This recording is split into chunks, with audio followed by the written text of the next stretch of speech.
First, the overbooking, and then the dragging that was seen around the world. And with this busy travel weekend upon us, some lawmakers want to protect us by banning airlines from being able to overbook flights. But, John, you say, like so many laws meant to help, this will actually hurt passengers.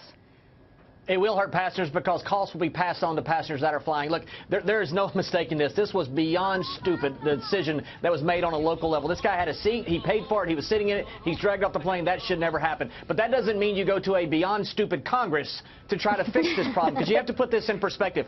1 in 16,000 flyers are bumped.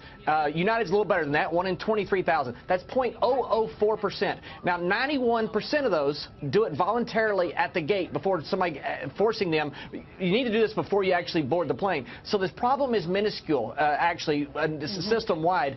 And the airlines need this to be able to make money. The airlines have lost money since Orville and Wilbur first flew. They're finally making money. If Congress steps in, it's just going to be passed along to the consumer.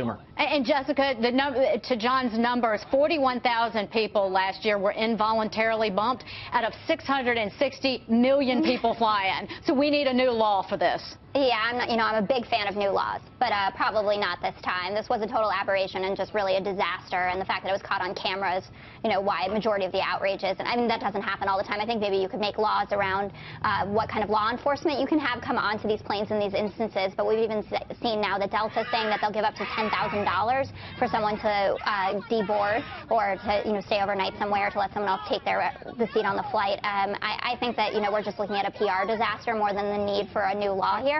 And Gary B., this is something that many of the airlines manage perfectly on their own, and they don't need lawmakers getting in the middle of their business and making it worse for us who fly.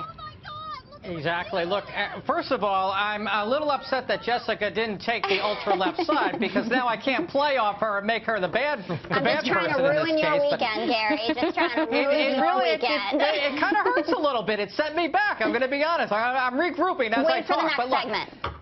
Yeah, exactly. I'll get you there. Look, Dagan, you're right in your implication. This is a brutal business. John implied it. You know how much profit per passenger airlines make? They make $4 profit per passenger. It's like running a supermarket on these razor-thin margins. Look, we all stipulate that this is horrible, and the doctor will no doubt take $4, $5, whatever $1 million out of it. It would be corrected.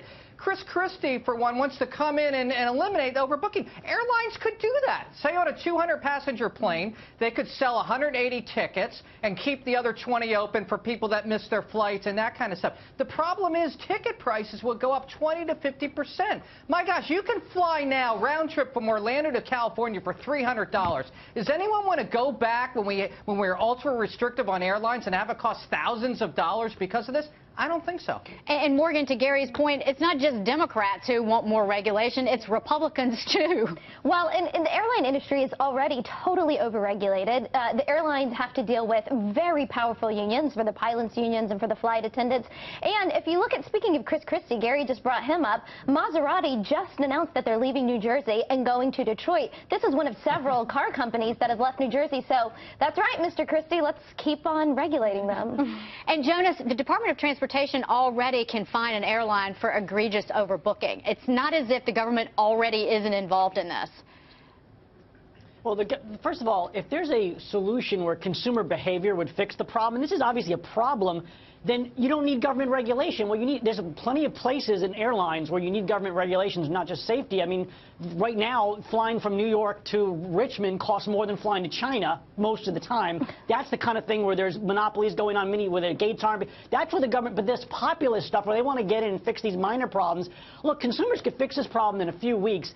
However, they're all going to be outraged on the internet. But watch, when they book a flight to Fort Lauderdale from wherever, and American is $10 less than United, believe me, or United's less than, they're going to take United. They don't care about this story anymore. So, like, the consumer doesn't really want to pay a few extra dollars to make this go away, or switch to airlines or give up their frequent flyer miles, so it won't go away. But it doesn't mean the government has to step in, because it could go away if consumers really cared and didn't just tweet about it. That will be the final word.